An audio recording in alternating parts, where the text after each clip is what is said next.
Hi guys! Kanina, nagpunta ako sa Asian shop. So, nakabili ako ng bullet tuna. So, what I'm going to do is cook with kamyas.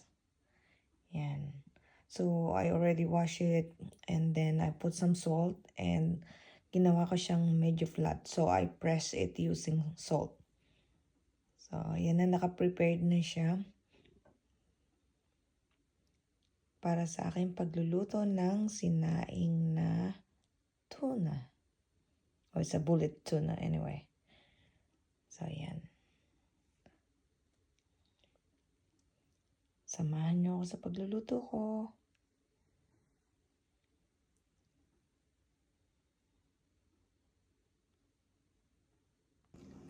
Hi guys! Ready na yung ating bullet tuna. Pwede na natin siyang start lutuin. So, I will add only garlic and onion. And also, we need kamyas or bilimbi. I bought this in Asian shop. It's frozen, but it's alright. So, we will add together. And I will use my slow cooker.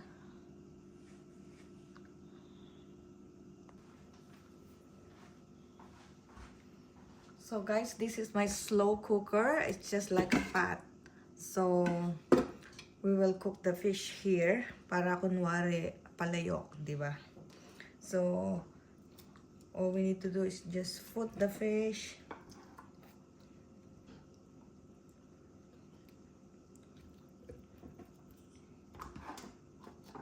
Everything goes there. And then what we need to do is add a little bit. You add a little bit of that, onion and garlic.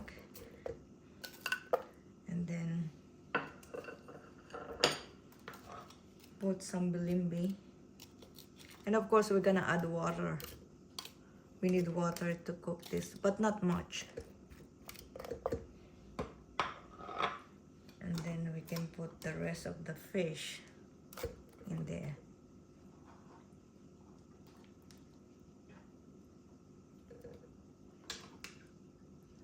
Just like that. It's so easy.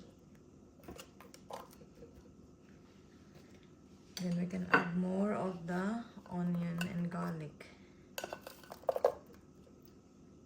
As simple as that.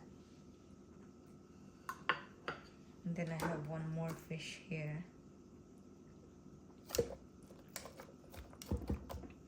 Then we can add the rest of the bilimbi. It's frozen, but you can get fresh here.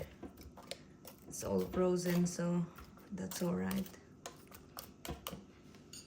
And then put the rest.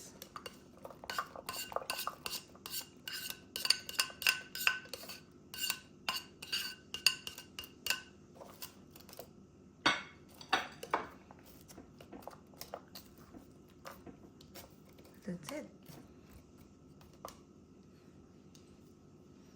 And then we will add a little bit water.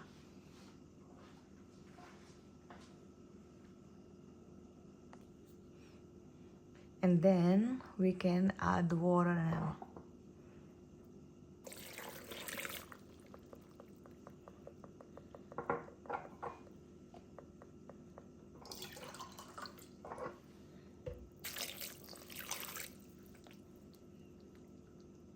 That's it. And then we will start cooking. So I use this low cooker because even I'm asleep, it won't burn. So this is really good. So let's start now. Let's turn it on. So ito na guys, i-check na natin yung aking sinaing na isda.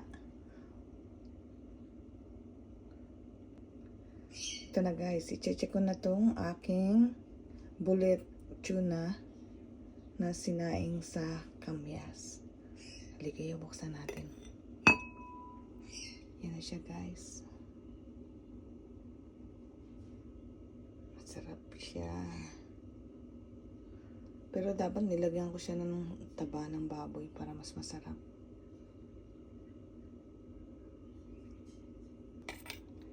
Yan, i-check natin siya. Luto na siya, diba? Mabilis naman maluto ang fish. Ayan. Luto na siya. Makakain na tayo ng sinaing na isda.